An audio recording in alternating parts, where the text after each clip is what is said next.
هدية مصر للعالم، المتحف المصري الكبير. يلا بينا نكتشف مع بعض أعظم كنوز مصر، المتحف المصري الكبير. من لحظة دخولنا للمتحف هنلاقي تصميمات معمارية مهيبة وفريدة بتجمع بين الماضي والحاضر في مشهد واحد.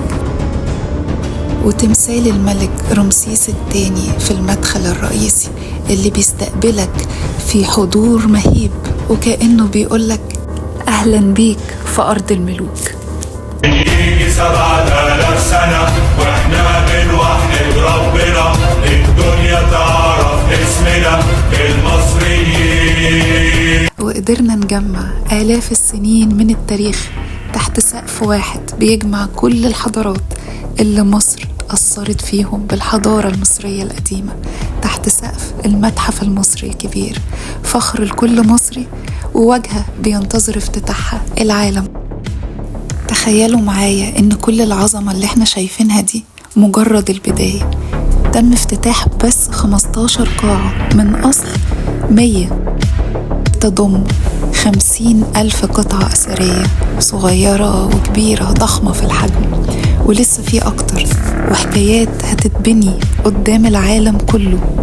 الافتتاح الرسمي ممكن يكون قدامه سنة بالتقريب أو أكتر، بس النهاردة بنشوف الخطوة الأولى. تخيلوا كل الإنجاز ده، دي بداية الخطوات. يجي 7000 سنة واحنا بنوحد ربنا، الدنيا تعرف اسمنا المصريين، لا تحكمت فينا الموت ولا.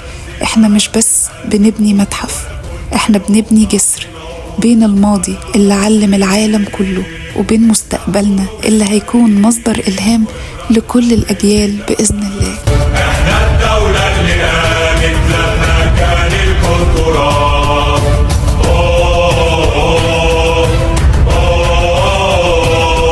يا حافظ بلدنا يا الله. المتحف المصري ومهما كان الله وكل خطوة بنصر. والتمثال اللي جاي ده بقى ليه قصة غريبة، شكل عينيه بيقف قدامها ناس كتير قوي من الأجانب والسياح بالساعات، فرحت عشان أشوف هما بيقفوا قدامه ليه. بصوا عينيه عاملة ازاي. أنا حسيت بطاقة غريبة وبصراحة خفت.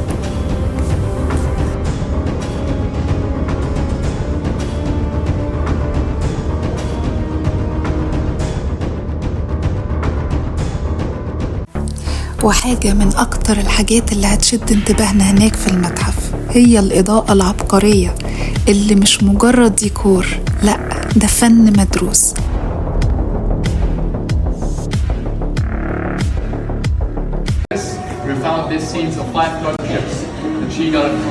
هنلاقي الإضاءات هناك مدروسة جدا وبتبرز جمال كل تفصيلة صغيرة، وكأننا بنتكلم بلغة النور.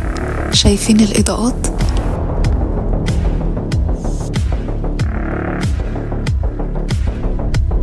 بصراحة من الحاجات اللي أبهرتني جدا جدا هناك.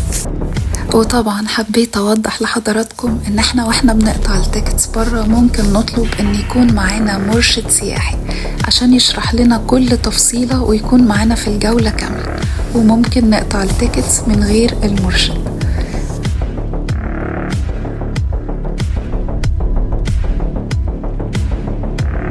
كل تفصيلة هنا بتحكي حكاية، من أول التماثيل الضخمة العملاقة اللي بتحسسك إنك مش قادر تستوعب الناس دي كانت إيه وإزاي عندهم إرادة من فولاذ ما بيعرفوش المستحيل. المصري القديم حتى في النقوش البسيطة اللي اتصنعت بإيدين فعلا ما بتعرفش المستحيل، أبيات شعرية، حاجات كتير قوي وتفاصيل بسيطة بتوصل رسالة من أجدادنا لينا بتقول إحنا الملوك. يجي 7000 سنة واحنا بنوحد ربنا. كل قاعة من القاعات عبارة عن عالم مختلف مليان بالأسرار والكنوز اللي مندهش منها العالم كله.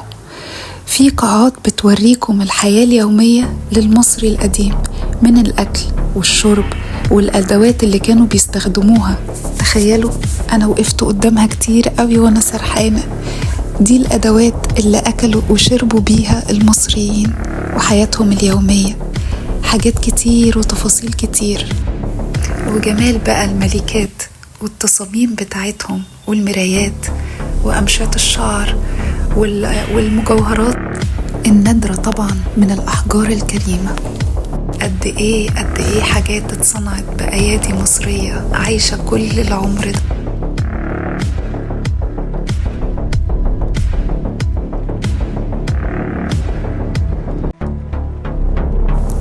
المكان حقيقي ملهم بكل تفاصيله.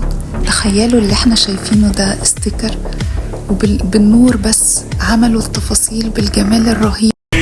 لا تحكم فينا الموت ولا هزنا من ألف موت، ولا كنا يوم نعصي موت ولا ضالين.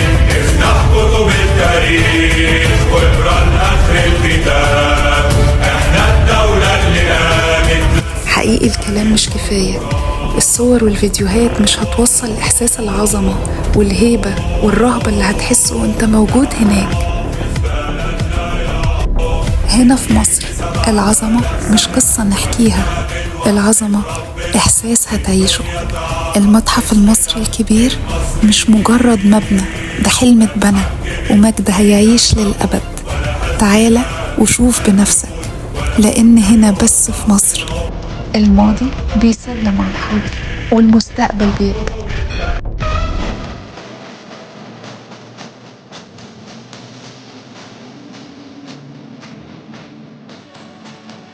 فراعنة هذول.